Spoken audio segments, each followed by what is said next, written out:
안녕하십니까? 저는 오늘 제 인생에서 없어서는 안 되는 정말 감사한 분을 소개하려고 합니다. 갖은 고생하며 안 겪어본 일이 없는 제 인생에 불쑥 나타나 큰 도움을 주신 저의 은인을 소개해 보겠습니다. 저는 한부모 가정에서 자랐습니다.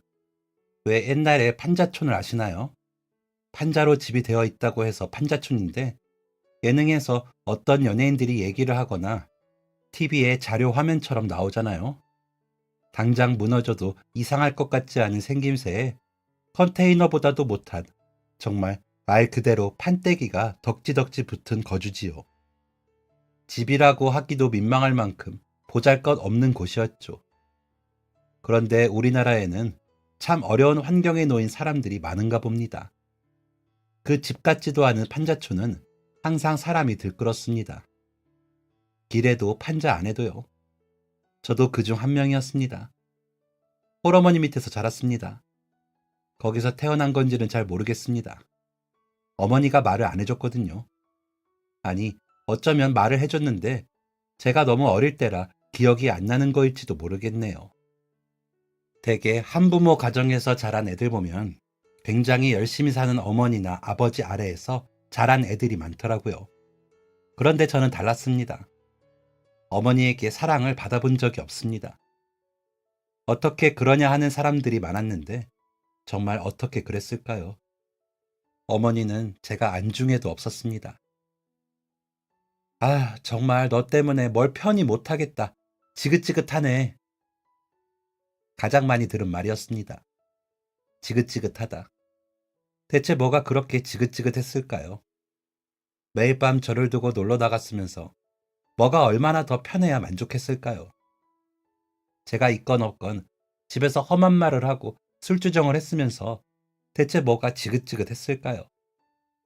그냥 저라는 인간 자체를 무시하고 폄하했습니다. 하지만 제게 도망칠 길 같은 건 없었습니다. 고작 7살이었는걸요. 그래도 엄마가 좋아요. 그래도 엄마 사랑해요. 엄마 미안해요. 제가 잘못했어요. 하면서 살았습니다. 참 미련하게도요. 만약 타임머신을 타서 그 시절로 가게 된다면 제발 그러지 말라고 하고 싶습니다. 어차피 너는 버려질 거라고. 어머니는 자주 남자친구가 바뀌었습니다. 뭐 관심도 없었습니다. 어릴 때부터 어머니가 남자친구들과 지내는 건 많이 봤으니까요. 그러던 7살의 어느 추운 겨울날 어머니가 저한테 말했습니다. 얘, 나는 새 살림 차릴 거다. 너도 네 살 길 찾아. 어머니는 저를 데리고 보육원으로 갔습니다. 보육원에 가는 길, 긴 코트에 또각구두를 신은 어머니의 뒷모습만 쳐다봤습니다. 제가 버려질 거라는 느낌이 들었습니다. 예상대로 어머니는 제게 인사도 없이 제 눈을 한 번도 쳐다보지 않고 그렇게 떠났습니다. 그때부터 저는 보육원에서 살게 되었습니다. 보육원에서의 삶은 판자촌과 비슷했습니다. 좁고 힘든 환경에 애들은 들끓었고 못 먹고 못 배우는 것이 일상의 삶이었습니다. 그래도 왜인지 모르게 마음만은 편했습니다. 제 또래 친구들을 그렇게 많이 만나본 것도 처음이었고 못 배웠다고 하지만 원래 어머니랑 살 때는 더 못 배웠거든요. 아예 배움이란 게 없었습니다. 집에 책 한 권이 없었거든요. 숫자도 7살 때 옆집 형네 벽에 붙은 거 보고 형이 알려줘서 배웠습니다. 그런데 보육원에서는 많이는 아니지만 거기 선생님들이나 나이 많은 형 누나들이 한글을 조금씩 알려주거든요. 그게 참 좋았습니다. 한글도 배우고 덧셈도 배우고 그래서 8살에 한글을 익히게 되었습니다. 그리고 학교라는 곳도 가게 되었죠. 그전엔 아예 그런 기관에 다니질 않았습니다. 동네 애들하고 판자 사이사이를 뛰다니며 놀 줄만 알았거든요. 학교에 가니까 책상도 있고 의자도 있고 선생님도 있고 모든 게 신기했습니다. 공부를 잘하진 않았지만 그래도 학교에 있는 동안은 열심히 하려고 노력한 나름 모범 학생이었습니다. 숙제도 꼬박 해갔고 글씨도 맨날 연습했고 책도 많이 읽었습니다. 학교 선생님들은 학교에 몇 있는 저와 같은 보육원 애들을 많이 챙겨주셨습니다. 더욱 여름날에는 하교하는 길에 학교 앞에서 아이스크림도 사주시고 쉬는 시간에도 모르는 문제 들고 가면 친절하게 알려주셨습니다. 그땐 잘 몰랐는데 돌이켜보니 정말 감사한 분들이시더라고요. 보육원이라는 곳이 굉장히 경제적으로 힘들다 보니까 물려입고 돌려입는 게 많았습니다. 제가 또래 남자애들 6명하고 한 방을 썼거든요. 많아야 저보다 2살 많고 어리면 저보다 1살이 어리죠. 나이 차이가 많이 나지 않으니까 덩치도 다 고만고만했습니다. 그래서 저희는 옷을 다 같이 돌려 입었습니다. 그때 보육원에 있는 모두가 그렇게 지냈습니다. 내 물건, 내 것. 이런 개념이 아예 없는 공간이잖아요. 오늘 제가 입은 옷 내일은 내가 입고 어제 내가 입은 옷 오늘은 얘가 입고 그랬죠. 그래서 아침에 정말 우당탕탕 엉망진창이었습니다. 양말이 짝짝이네. 이 옷 내가 입으려고 했네. 하면서 싸우고 울고 화해하고 아주 아침마다 정신이 하나도 없었습니다. 그래도 그때 참 즐거웠습니다. 신발을 짝짝이로 신고 가도 맞지도 않는 너무 작은 바지를 입어서 하루 종일 불편해도 책가방이 바뀌어도 그렇게 왁자지껄하게 지내던 게 참 즐거웠습니다. 시간이 흘러 제가 동생들한테 한글도 알려주고 숫자도 알려주고 하는 나이가 되었습니다. 그럴수록 퇴소에 대한 고민과 걱정이 늘어갔고요. 또 한편으로는 설레이는 것도 조금은 있었습니다. 한 번도 주체적인 삶을 살아본 적이 없는 저에게 주어진 세상으로의 첫발이잖아요. 막막함과 떨림이 공존하는 기분이었죠. 정하나, 꼭 잘 살거라. 내가 해줄 수 있는 게 이것뿐이라 미안하다. 무슨 일 생기면 언제든지 찾아오고. 저희 원장님 정말 마음 따뜻하신 분입니다. 퇴소하는 아이들마다 전부 다 사비로 용돈 챙겨주시던 분이셨습니다. 저도 원장님이 살뜰히 모은 그 용돈을 손에 쥐는 날이 오게 되었습니다. 원장님은 용돈도 그냥 주시지 않고 하얀 봉투에 정성스레 넣어서 제 손에 쥐어주셨습니다. 그 봉투를 제 손에 건네주시면서 걱정 어린 눈빛을 하셨습니다. 원장님, 걱정하지 마세요. 저 정한이에요. 나가서도 씩씩하게 살게요.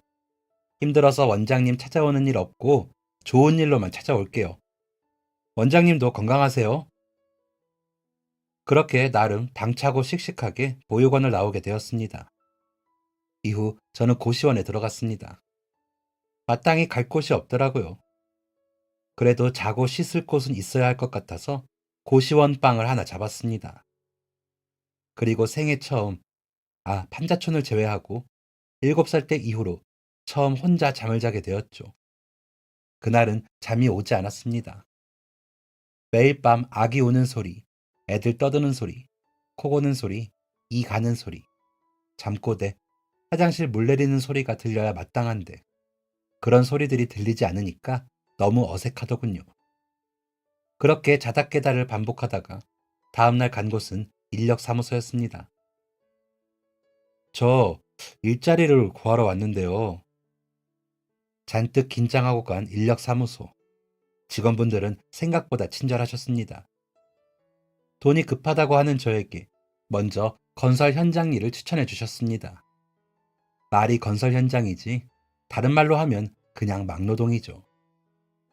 딱히 할 줄 아는 것도 없고 경력도 없고 가진 거라곤 어린 나이뿐이니 제가 하기 딱 맞는 일이었습니다. 와, 그런데 진짜 힘들더라고요. 대체 아저씨들은 그렇게 힘든 일을 어떻게 맨날 하시는지 모르겠더라고요. 저 정말 딱 이틀 일하고 몸살나서 일을 못 나갔습니다. 몸이 그냥 안 움직이더군요. 하루 종일 침대에 꼼짝없이 누워만 있었죠. 게다가 제가 체력도 딱히 좋지가 않거든요. 평생을 잘 못 먹고 자라서 그런가? 체구도 좋은 편이 아니고 체력도 썩 좋지가 않습니다.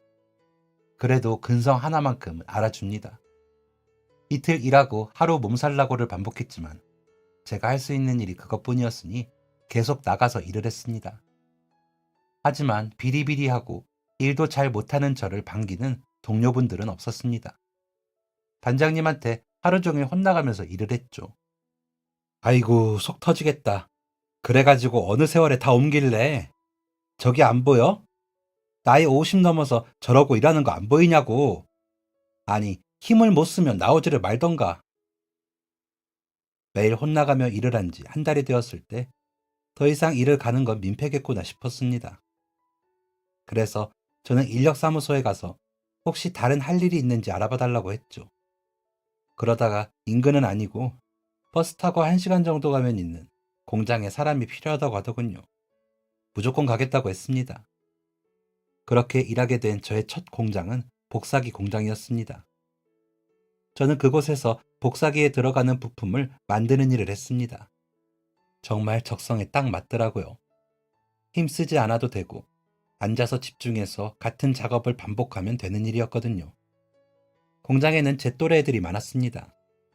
공장에 들어오게 된 사연도 모두 제각각이었죠. 어떤 친구는 할머니와 동생 둘과 살아서 본인이 가장이라 돈을 벌러온 친구도 있었고, 어떤 형은 사고로 가족을 잃고 열심히 사는 형도 있었고, 또 어떤 형은 하나뿐인 아버지가 많이 아프셔서 병원비를 벌러온 형도 있었습니다. 사실은 정말 솔직히 제가 세상에서 가장 불쌍한 줄 알았습니다. 남자 때문에 나를 버린 어머니와 열악한 환경의 보육원 애들이 제일 불쌍하고 제일 가난하고 제일 힘든 줄 알았습니다. 하지만 저의 착각이었습니다.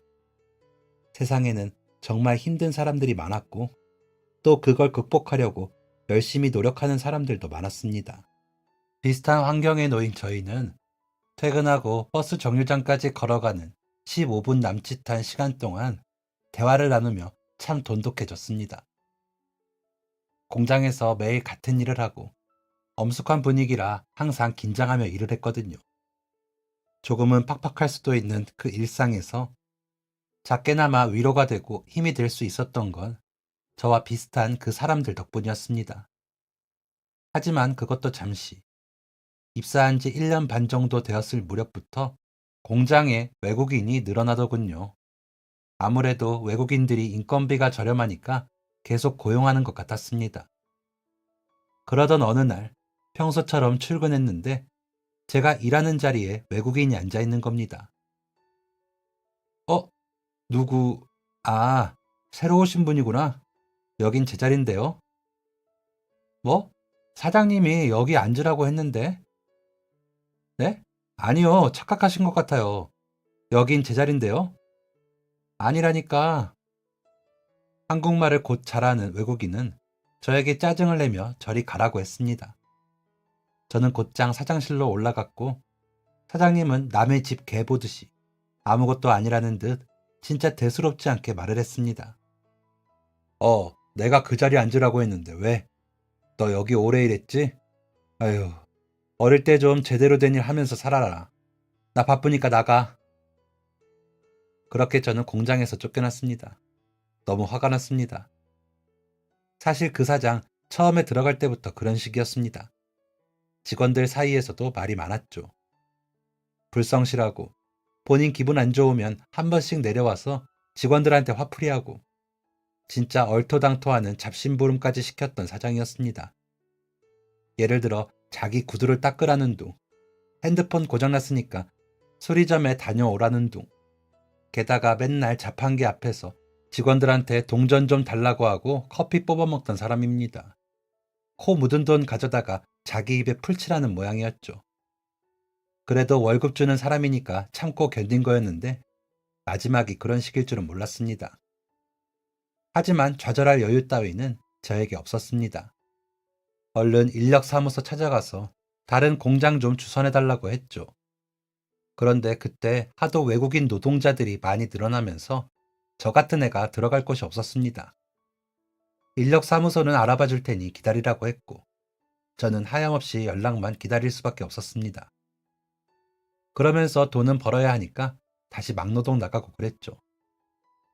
그러다가 복사기 공장에서 같이 일했던 형한테 연락이 왔습니다. 그 형도 저처럼 복사기 공장에서 쫓겨났거든요.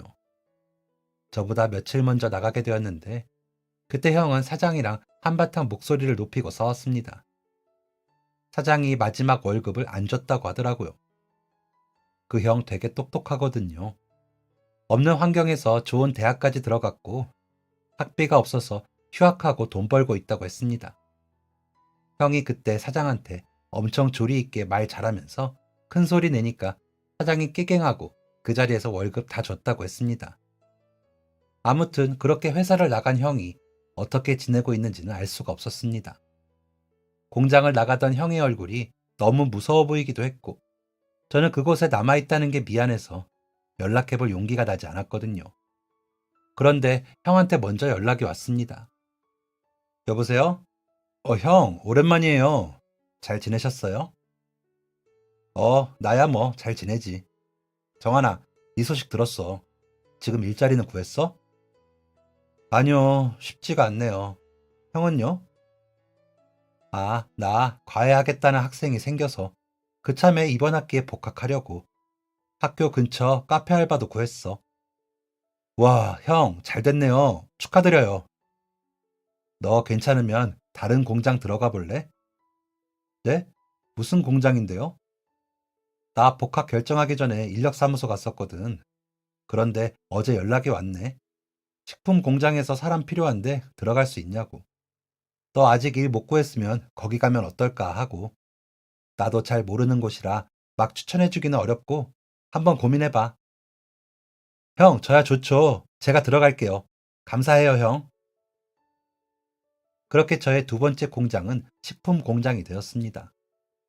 가보니까 그곳은 외국인 노동자가 현저히 적었고 주로 20대 초반이나 50대 아주머니들로 구성되어 있었습니다. 일도 어렵지 않고 같이 일하는 사람들도 모두 친절했습니다. 아니, 그런데 왜 공장 사장님들은 다 그럴까요? 저 처음 들어가서 한 달 동안은 사장 얼굴도 못 봤습니다. 공장에 나오지를 않더군요. 그러다가 한 달 좀 넘어서 보게 되었는데 저보고 오랜만이라고 하더라고요. 처음 봤는데 말이죠. 그 정도로 직원들한테 무신경한 사장이었습니다. 공장도 크지 않았는데요. 그래도 차라리 지나치게 신경 쓰는 것보다는 낫겠구나 했는데 신경 쓰고 안 써야 할 게 따로 있지. 직원들 급여도 제대로 안 챙겨주더라고요. 월급날이 나흘이나 지났는데도 깜깜무소식이길래 동료 직원분들한테 물어봤습니다. 저 혹시 실례지만 월급 받으셨나요? 저는 아직 안 들어와서. 원래 매달 1일이 월급일인 거 맞죠? 여기 사장 원래 그래요. 네? 원래 그렇다니. 원래 월급 항상 늦게 주더라고요. 심할 땐 일주일도 늦게 준 적도 있어요. 여기 사장이 매일 놀러 다니기 바쁘거든요. 공장이고 직원이고 안중에도 없는 거죠. 참 어이가 없더라고요. 급여는 직원과 회사 간의 약속인 거잖아요. 그런데도 멀쩡하게 굴러가는 이 공장이 신기하기만 했습니다. 공장에서 엄청 열심히 일하는 반장님이 있었는데 그 반장님이 알고 보니 사장의 사촌 조카라고 하더라고요. 그 반장님 덕에 그나마 운영이 되는 듯 했습니다.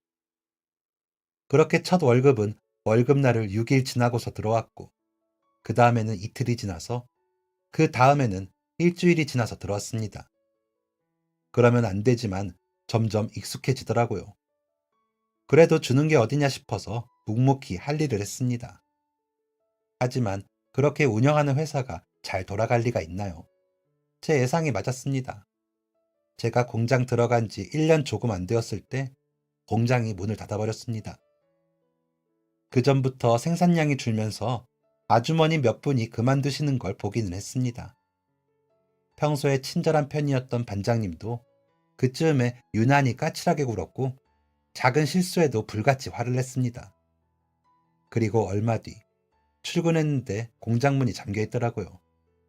그 앞에는 같이 일하는 사람들 20, 30명 정도가 모여 있었고요. 뭐예요? 왜 문이 안 열린대요? 저도 잘 모르겠어요. 화를 내시는 아주머니, 반장님한테 계속 전화를 거는 아저씨. 직원들 모두가 불안해했습니다. 끝내 공장 문을 열 수는 없었고 저희는 뿔뿔이 흩어졌습니다. 그때 반장님이고 사장님이고 계속 전화를 걸던 아저씨가 하셨던 말이 기억이 납니다.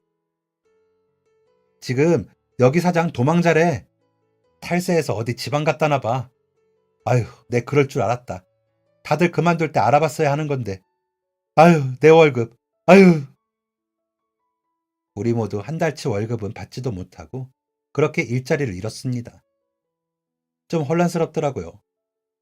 사회에 나와서 두 번의 직장에 들어갔는데 두 번 다 끝이 이런 식이라니. 그때부터는 내가 정신을 바짝 차려야겠구나 생각했습니다. 눈치도 잘 살피고 특히 사장들은 절대 믿지 말아야겠다 마음 먹었습니다. 그 이후 저는 몇 군데의 공장을 더 전전했습니다. 뚜렷한 목표나 꿈이 있었던 건 아니었습니다.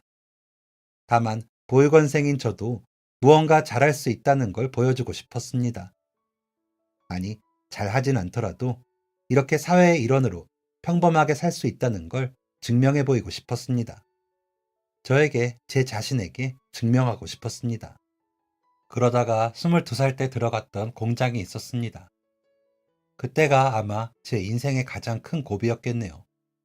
다시 떠올리기도 힘들 만큼 진짜 좌절감을 겪은 순간이었습니다. 그때 갔던 공장이 유독 제 또래 직원들이 많은 곳이었습니다.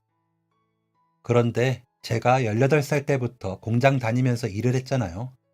돈도 없으니 놀 줄도 몰랐고요. 게다가 그 직전 공장이 모두 아버지, 어머니 뻘 되시는 분들이었어서 또래가 많은 공장은 좀 신선하더라고요. 그래서 그런가 분위기도 색달랐습니다. 퇴근하고 3, 3, 5 모여서 회식하는 게 일상인 그런 분위기의 공장이었습니다. 제가 원래 좀 내향적인 편이라 그런 동료 직원들 보면서 신기해하기만 했지 낄 생각은 안 했거든요. 그런데 어느 날 저보다 3살 많은 형이 퇴근 후 제게 다가왔습니다. 야, 너 이 팀이지? 우리 술 마시러 갈 건데 같이 갈래? 어, 저도 가도 되나요? 그럼 당연하지 임마. 가자. 너 치킨 좋아해? 오늘 메뉴는 치킨인데. 어, 네, 좋아합니다. 좋아, 가자. 그렇게 저는 그 공장의 형들과 친해지게 되었습니다. 사실 그 전에 술을 안 마셔봤던 건 아니었습니다. 20살 딱 되었을 때 혼자 편의점에서 맥주를 한 캔 사서 먹어본 적이 있었습니다. 그런데 제 입맛이 이상한 건지 이걸 왜 먹는지 도통 모르겠더라고요. 그러다가 자몽맛, 레몬맛 이런 맥주들을 알게 되었고 그 이후로 정말 어쩌다가 한 번씩 사 먹곤 했습니다. 한 달에 한 번 정도? 기분이 정말 좋거나 정말 힘들 때 한 번씩 혼자 고시원에서 먹었었죠. 소주는 입에 대본 적도 없었습니다. 그런데 그 형들 따라가니까 냅다 소주부터 시키더라고요. 저는 술을 잘 못해서. 어? 뭐야, 그런 게 어딨어. 야, 우리 여기 치킨 먹으러 오는 거 아니고 술 먹으러 오는 거야. 너 맥주는 먹을 수 있지? 그거라도 마셔 그럼. 참 제 성격이 문제입니다. 거절을 잘 못하거든요. 그렇게 남한테 휘둘리면 안 되겠다 생각하고 살았는데 결국 또 휘둘려서 그 형들하고 술을 먹고 다녔습니다. 처음엔 맥주 좀 먹다가 형들 권유로 소주도 조금 먹게 되고 취해서 집에 들어간 적이 한두 번이 아니었습니다. 난생 처음 술을 그렇게 먹으니 다음날 정신을 못 차리고 일을 했고 점점 일상도 능률도 돈도 잃고 있었습니다. 하지만 그땐 그게 망가져가는 거인 줄 몰랐습니다. 처음으로 즐겨보는 분위기에 마냥 재밌고 즐거웠거든요. 제가 18살 때부터 일하면서 돈을 참 착실하게 모았습니다. 그동안 놀지도 않고 모았으니까 얼마나 많이 모았겠습니까?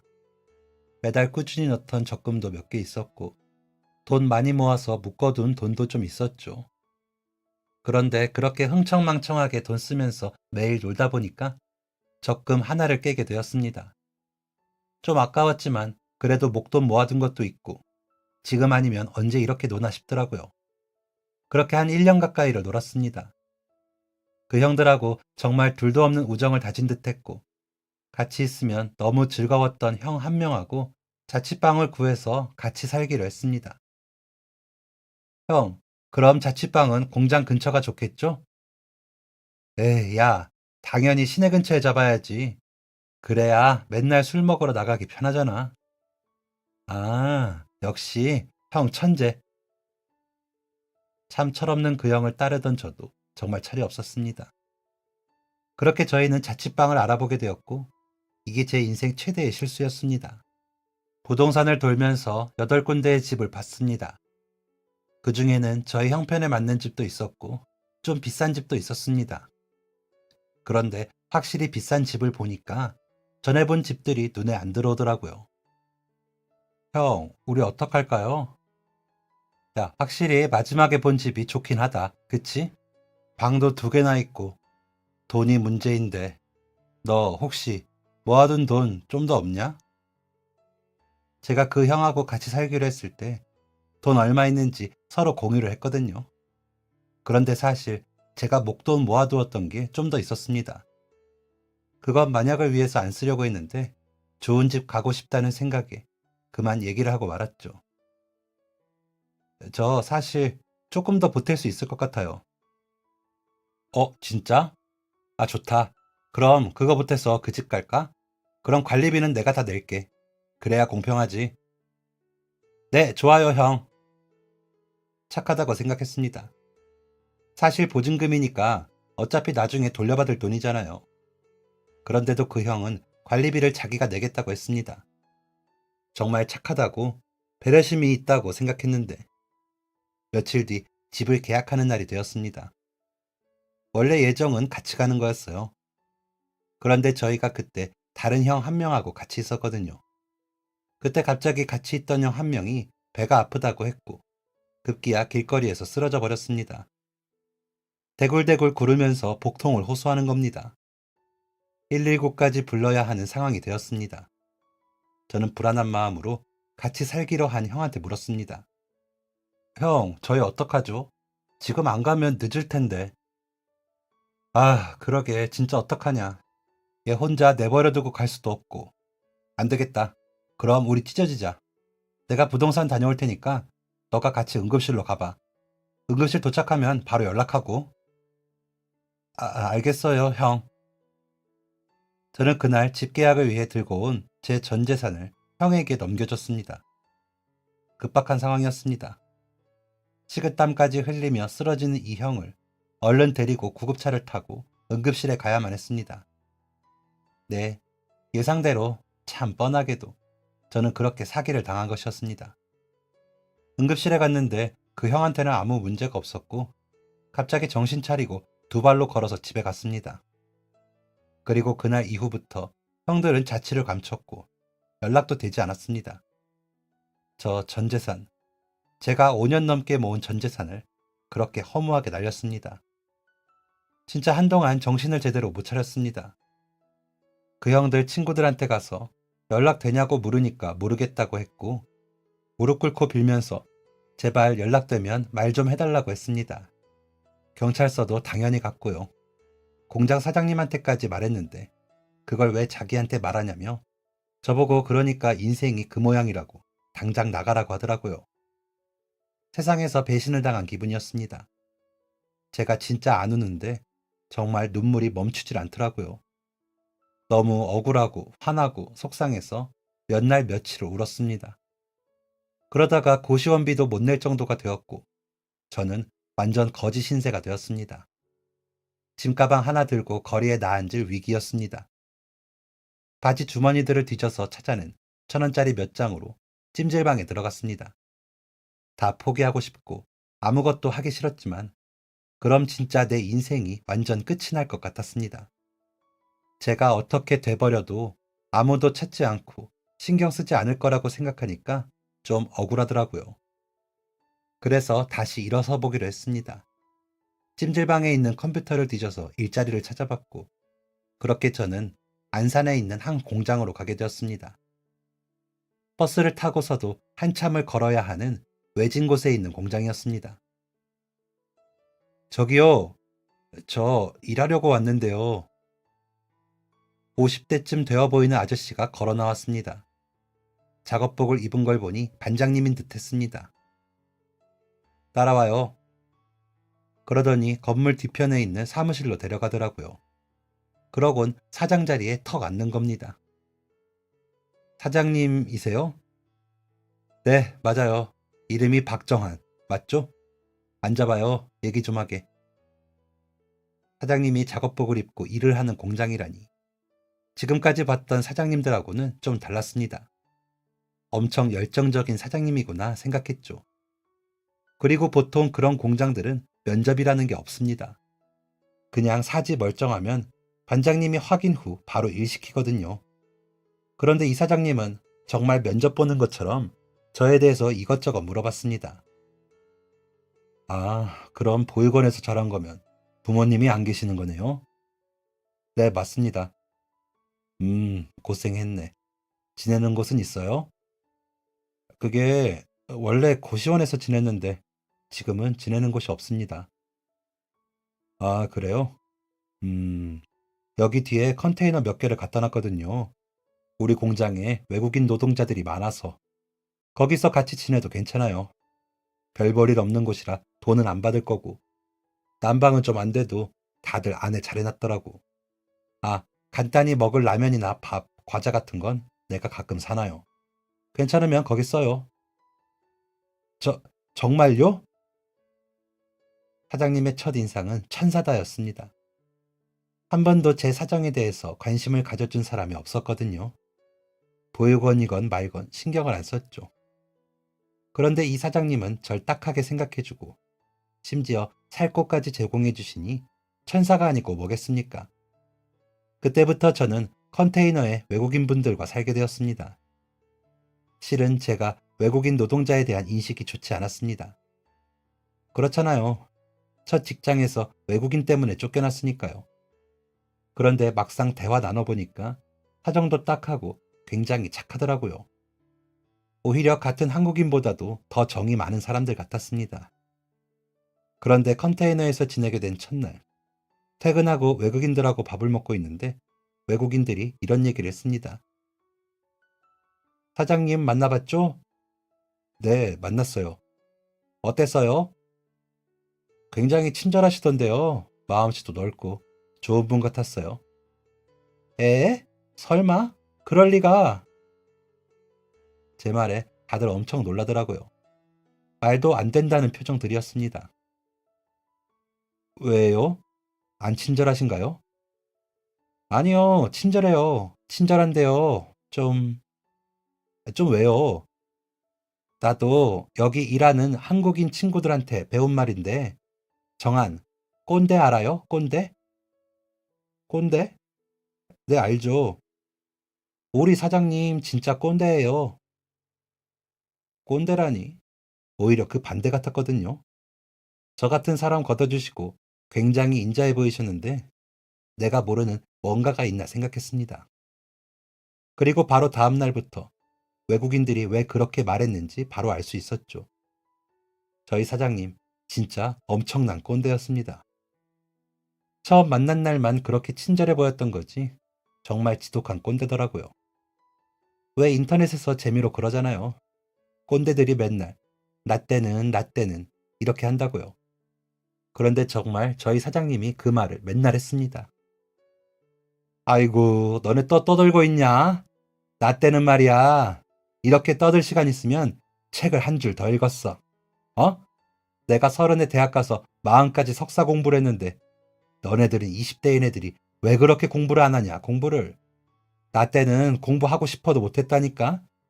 사남매 중 막내로 태어나서 국민학교 겨우 나왔다 이 말이야.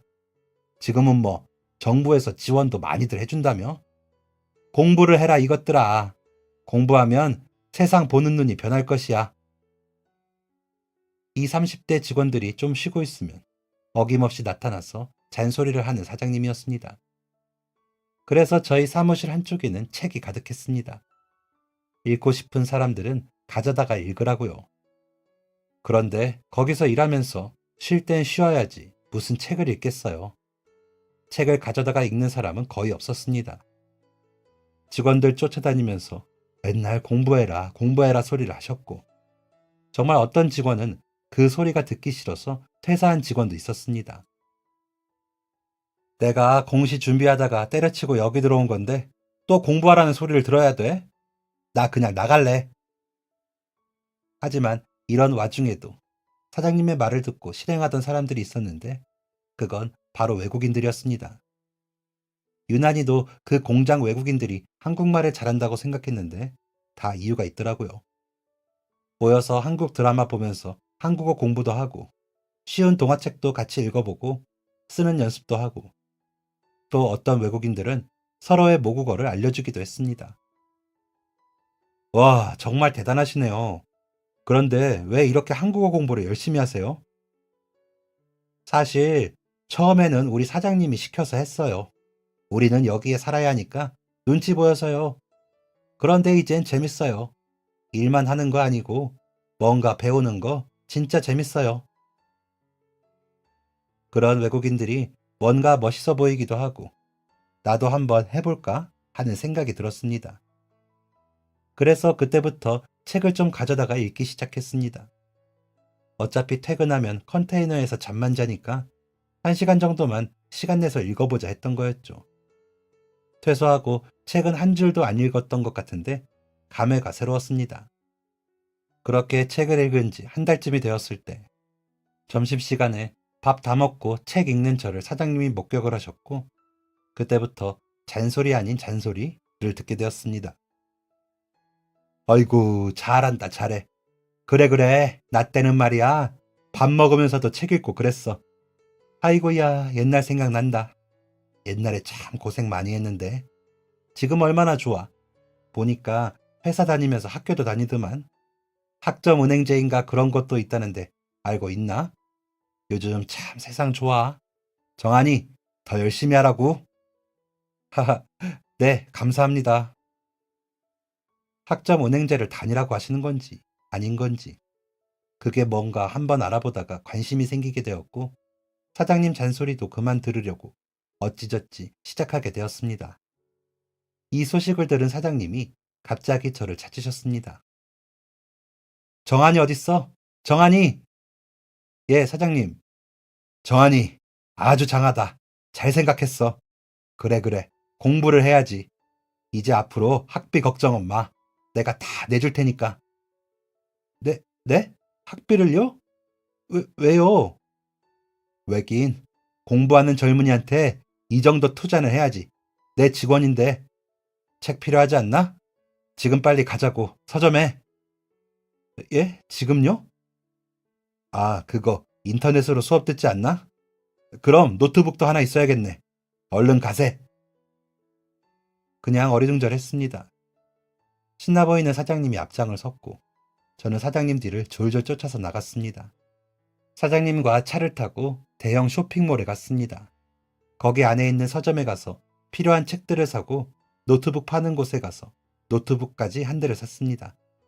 물론 사장님이 모두 다 계산을 하셨고요.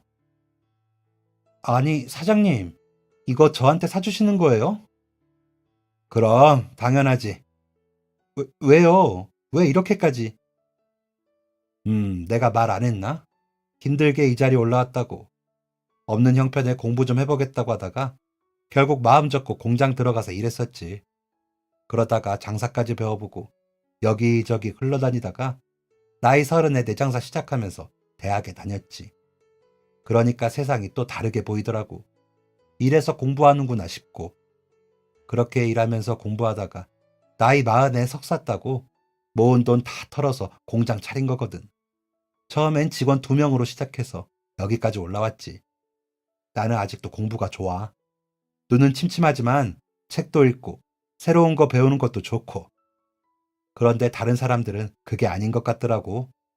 공부하면 세상이 달리 보이는데 그걸 모르는 게 안타까워서 내가 자꾸 알려주려는 거야.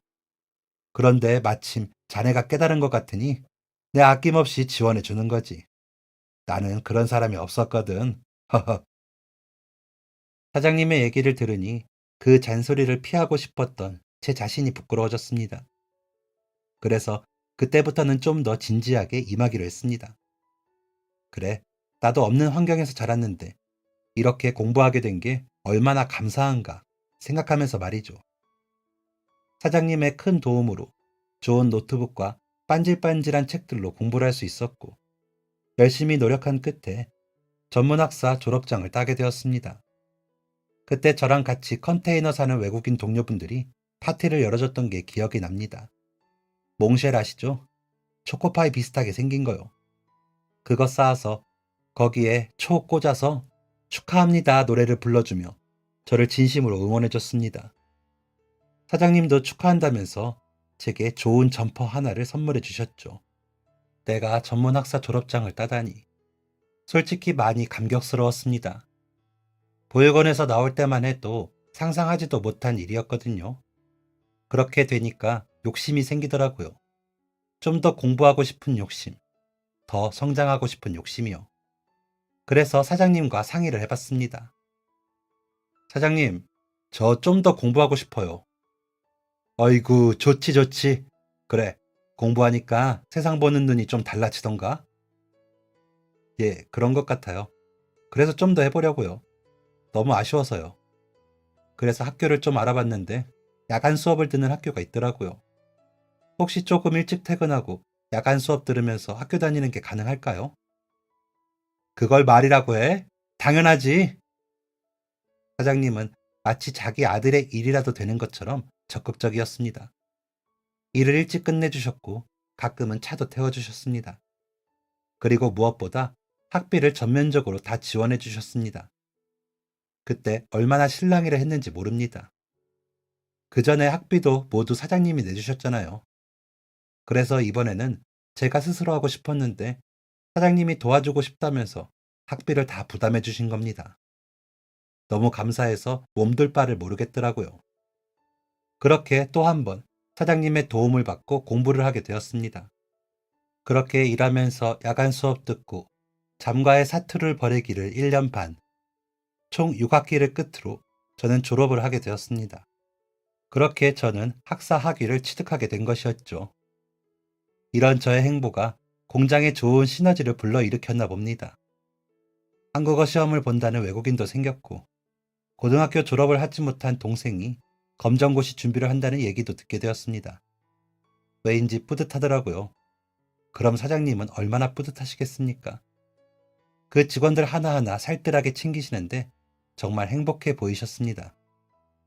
그런데 제가 야간 학교 다니면서 학위 말고 한 가지 더 얻은 게 있었습니다. 바로 여자친구였습니다. 여자친구는 저랑 같이 학교에서 공부하던 학생이었는데 회사원이었습니다. 홀어머니 밑에서 자라면서 동생 2명 뒷바라지까지 한 진짜 성실하고 멋진 사람이었습니다. 같이 수업을 듣다가 친해지게 되었는데 참 배울 점이 많은 사람이더라고요. 고등학교 졸업하고 바로 취업해서 한 번도 쉬지 않고 일을 했다고 했습니다. 그러다가 저처럼 공부하고 싶은 욕심이 생겨서 학위 취득을 위해 학교에서 일한다고 하더라고요. 제 여자친구는 그때 저랑 같이 졸업장을 땄는데 그 이후에도 계속 자격증 공부를 할 만큼 정말 열정적이고 끊임없이 발전하는 사람이었습니다. 이 멋진 사람을 놓칠 수가 없다고 생각했던 저는 여자친구와 결혼을 하고 싶었습니다. 그런데 공장에서 일하면서 컨테이너에서 사는 제가 무슨 결혼을 하겠어요. 그때 그 공장에서 일한 지 자그마치 7년이 되었을 때였습니다. 23살에 들어가서 29살이 된 거였죠. 그런데 그 공장이 영세업이라서 월급이 굉장히 적었습니다. 7년 일을 했는데 월급이 220이었거든요. 결혼식 비용, 신혼집 비용을 생각하면 택도 없는 돈이었죠. 그래서 혹시나 하는 마음으로 여기저기 이력서를 넣게 되었습니다. 사실 그 공장에서 같이 지내는 외국인들과의 정도 있었고, 무엇보다 사장님과의 돈독한 마음이 컸는데, 그걸 저버리기가 쉽지 않더라고요. 만약에 새로운 회사에서 불러준다고 해도 고민을 많이 하겠지만, 그냥 정말 혹시나 하는 마음으로 이력서를 넣은 거였습니다. 그런데 이게 무슨 일인지 한 회사에서 연락이 왔습니다. 안녕하세요. 이력서 보고 연락드렸습니다. 박정한 씨 맞으신가요? 아, 네, 맞습니다. 저희 성공 컴퍼니인데 같이 일하고 싶어서 연락드렸습니다. 통화 가능하신가요? 깜짝 놀랐습니다. 정말 연락이 올 거라고는 눈꼽만큼도 생각하지 못했거든요. 그런데 더 놀라웠던 건 그 회사의 제안이었습니다. 제가 공장 경력도 있고 무엇보다 학위가 있으니까 연봉을 많이 드려야 할 것 같다면서 세전 연봉 4,200만 원이 어떠냐고 하더라고요. 너무 놀라서 말이 안 나왔습니다. 생각해본다고 말씀드리고 멍한 표정으로 전화를 끊었죠. 계산기를 두드려 보니까 월급이 300만 원인 꼴이었습니다. 마음이 복잡하더라고요. 정이 많은 이곳에 남을 건가? 아니면 이직해서 돈 더 많이 받으며 결혼 준비를 할 것인가? 제 판단은 계속 머물러 있을 수는 없다는 것이었습니다. 여자친구와의 인연도 계속 이어가고 싶었고 저로서의 발전도 있어야 했습니다. 전화를 줬던 회사에 다시 연락을 하고 저는 고민에 빠졌습니다. 사장님에게 어떻게 말씀을 드려야 할까 고민이 되었거든요. 먹여주고 재워주고 공부까지 시켜준 은혜에 배신을 하는 것 같아서 마음이 안 좋더라고요. 고민하던 저는 결국 사무실에 찾아갔습니다.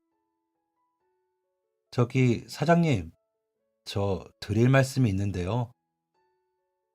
정한이, 무슨 일인가? 저 사실 갑자기 목이 메었습니다. 눈물이 왈칵 터질 것 같더라고요. 눈앞이 뿌옇게 되어서 고개를 푹 숙였습니다. 울면 괜히 상황이 더 이상해질 것 같아서 눈물을 꾹 참으면서 말을 했습니다. 저 사실 이직을 할까 합니다. 저 만나는 사람이 있어요. 2년 정도 만났고 이제 결혼 준비를 해야 할 것 같은데. 근데 죄송합니다. 정말 죄송합니다. 다른 회사에서 연락이 왔어요. 죄송합니다, 사장님. 제가 이렇게 성장할 수 있었던 건 다 사장님 덕분인데 정말 죄송합니다. 어렵사리 얘기를 꺼냈는데 사장님은 대답이 없으셨습니다. 잠시 정적이 흐른 뒤 사장님이 일어나서 제게 다가오시더니 제 어깨를 쓰다듬으시며 것 봐라. 세상 보는 눈이 바뀌었지? 사장님의 이 한마디에 저는 참았던 눈물이 터지며 대성통곡을 할 수밖에 없었습니다. 사장님, 죄송합니다. 뭐가 죄송한가? 정한이, 여기서 뭐 하나 배워가서 참 다행이지? 저는 그대로 다리를 굽혀서 사장님에게 큰 절을 올렸습니다. 사장님, 제가 부모가 없지만 사장님을 아버지처럼 모시겠습니다. 이 은혜 절대 잊지 않고 사장님도 잊지 않겠습니다. 정말 감사합니다. 정말. 그렇게 저는 7년간 몸담궜던 공장을 나오게 되었습니다. 새로운 회사의 공장 관리팀 사무직으로 들어가게 되었고 그곳에서도 좋은 분들을 많이 만나서 순탄하게 일을 하게 되었습니다. 그리고 7년 만에 컨테이너에서 나오게 된 저는 여자친구와 반지하 단칸방 생활부터 시작하게 되었습니다. 먹을 것도 입을 것도 아끼면서 2년이라는 시간 동안 돈을 모았고 드디어 저희는 결혼식을 올리게 되었습니다. 그리고 저는 결혼식 일정이 잡히자마자 바로 사장님에게 연락을 했죠. 어이, 정한이. 사장님, 잘 지내세요? 그럼 잘 지내지. 아, 지난주에 보내준 포도 잘 먹었다. 뭘 이런 걸 보냈어? 사장님 포도 좋아하시잖아요. 사장님, 그런데 저 부탁드릴 게 있는데요. 그래. 뭔데? 저 주례 좀 봐주실 수 있으세요? 사장님은 엄청 기뻐하셨습니다. 결혼하겠다고 나간 녀석이 도통 결혼 얘기를 안 하길래 얼마나 답답하셨겠어요. 저희 사장님 아무리 꼰대라고 하지만 그런 건 잘 안 물어보시거든요. 제가 괜히 곤란할까 봐요. 그런데 내심 제가 여자친구랑 잘 안 된 건가 걱정하고 계셨나 봐요. 그 누구보다 기뻐해 주시고 축하해 주셨습니다. 그리고 결혼식 날 사장님은 정말 저희 주례를 봐주셨습니다. 꿈 같았습니다. 제가 결혼식장에서 결혼을 한다는 것도 멋진 아내가 생겼다는 것도 사장님같이 좋은 분을 만났다는 것도요. 그날 저는 봤습니다. 사장님 눈에 글썽이는 눈물을요. 덩달아 저도 눈물이 터질 뻔했지만 꾹꾹 참은 날이었습니다. 그날 이후 사장님과는 여전히 잘 지내고 있습니다. 한 달에 한 번은 보려고 노력하고 있고 연락도 일주일에 2번은 드리고 있습니다. 정말 제 아버지라고 생각하고 모시고 있죠.